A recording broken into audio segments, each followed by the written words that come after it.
আছো? আমিও ভালো আছি। আজকে মঙ্গলবার, এখন ঘড়িতে বাজে প্রায় 11:45। আর কি রান্না করব চলো সবটাই তোমাদের সাথে শেয়ার করব। আর আমাদের এখানে তো প্রচণ্ড বৃষ্টি হচ্ছে, কালকে রাত্রি থেকে প্রচণ্ড বৃষ্টি হচ্ছে, এখনও বৃষ্টি হচ্ছে। তো যাই হোক, বৃষ্টি হোক আর মানে কি বলবো, মেঘ হোক, যাই হোক, রান্না তো করতে হবে, খেতে হবে। আজকের মেনু হচ্ছে আলু পোস্ত, আর ডালটা কালকের আছে, ওটাই হয়ে যাবে। আর কিছু ভাজাভুজি আছে, যেমন মৌরলা মাছ নিয়ে এসেছিলো কালকে, মৌরলা মাছ ভাজা আছে। তো ওগুলোতেই মোটামুটি হয়ে যাবে। আর মেয়ে আজকে কলেজ যেতে পারলো না, প্রচণ্ড বৃষ্টি, মানে এখনও বৃষ্টি হচ্ছে। সকাল থেকে যা শুরু হয়েছে, এখনও বৃষ্টি কন্টিনিউ হচ্ছে। তো যাই হোক, চলো এখন রান্নাঘরে যাই, কি রান্না করছি চলো আরেকবার দেখিয়ে দিই তোমাদেরকে। মুখে বললাম, কিন্তু দেখিয়ে দিই। ফাইনালি কড়াটায় বসিয়ে দিয়েছি, আর এদিকে পোস্তটা বের করে নিয়েছি। আলুটা তো আগে থেকে কেটে রেখেছি ডুমো ডুমো করে। আজকে তেলের পরিমাণটা একটু বেশি দিয়েছি, আর এই যে পেঁয়াজটা দেবো বলে পেঁয়াজটা কোচানো চলছে। এদিকে দেখো, ফ্রিজ থেকে কালকের ডাল ছিল, মাছ ভাজা, একটুখানি আম কাটা ছিল, সব কিছু বের করে রাখলাম। আর আজকে বিশেষ কিছু আর রান্না করছি না, আছে অনেক কিছু, কাঁকরোল আছে, পটল আছে, আর লাউ আছে। তো কালকে লাউ দিয়ে ডাল করব। আজকে মেয়ে বলল, মা আলু পোস্তই করো। তো প্রথমে তেলের মধ্যে কিন্তু আমি লবণ দিয়েছি, দেখাতে ভুলে গেলাম। আর তারপরে পেঁয়াজ লঙ্কা কুচি দিয়ে দিলাম। এদিকে সারাদিন তো বৃষ্টি হয়েই চলেছে।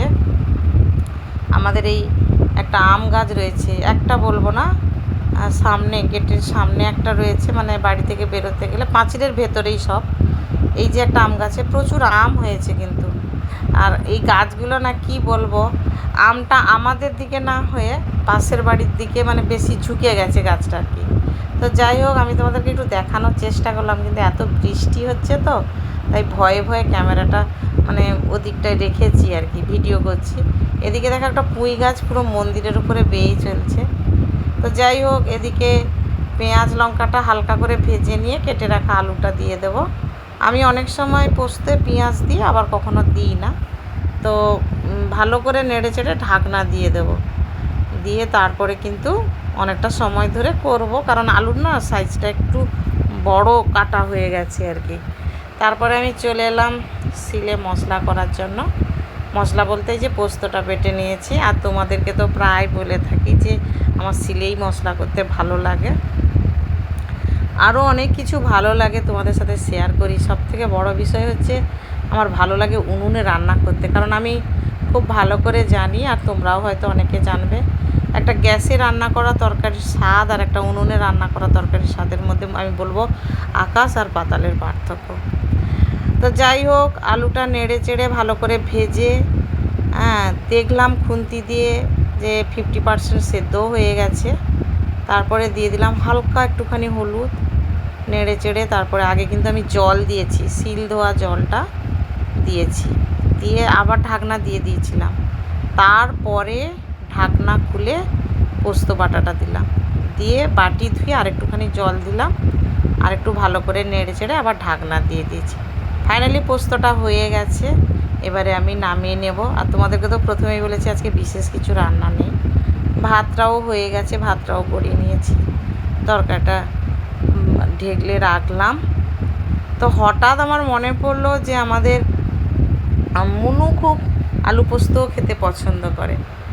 তো তাই জন্য পূর্ণিমাকে ফোন করে ডাকলাম। আর এদিকে তোমাদের বলতে ভুলে গেছি, আজকে বৃষ্টি হচ্ছে তো, আর কালকে রাতের একটু ভাত ছিল, আমার একটু পান্তা খেতে ভালো লাগে, অল্প একটুখানি। বাড়িতে কেউ পছন্দ করে না, তারা বলে না বলে, কিন্তু আমার ভালো লাগে বলে আমি স্কুল থেকে এসে না সেই একটুখানি পান্তা, পেঁয়াজ লঙ্কা একটু চানাচুর দিয়ে খেয়েছি। তাই জন্য আমার আর এখন ভাত খেতে ইচ্ছে করছে না। আমি ভাবলাম কটা রুটি করে নিই, তাই জন্য আমি আমার মতো করেই করেছি, 2-3টে বেশি করেছি, যদি কেউ খায়। এদিকে পূর্ণিমা এলো, আর এই যে মুনুর জন্য একটু আলু পোস্ত দিয়ে দিলাম।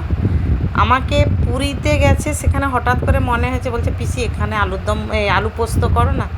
আমি বলছি এখানে আমি কী করে আলু পোস্তটা করবো, তুই চল বাড়িতে, আমি করে খাওয়াবো।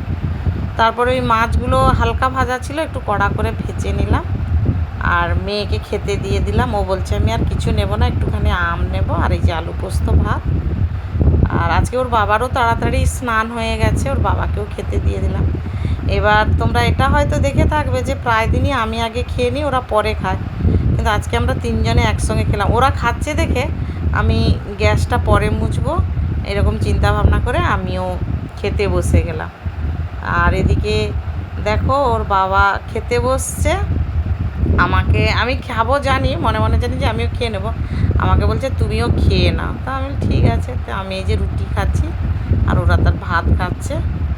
তারপরে খাওয়া দাওয়ার পর অনেক কাজ ছিল, গ্যাস মোছা, অনেক কিছু, তারপর স্নান ধান করলাম। যাই হোক, এই যে বাজে 3:05 আর এইমাত্র স্নান করে বেরোলাম। এইবারে একটু বসবো। যাই হোক, আর সারাদিন যা কিছু করি তোমাদের সঙ্গে সব কিছুটাই টুকিটাকি করে শেয়ার করছি। যদি আমার ভিডিওগুলো ভালো লাগে অবশ্যই একটা লাইক কমেন্ট শেয়ার করো। আর যারা এখনও আমার চ্যানেলটা সাবস্ক্রাইব করোনি প্লিজ সাবস্ক্রাইব করে আমার পাশে থেকো। সবাই খুব ভালো থেকো। পরের ভিডিওতে তোমাদের সঙ্গে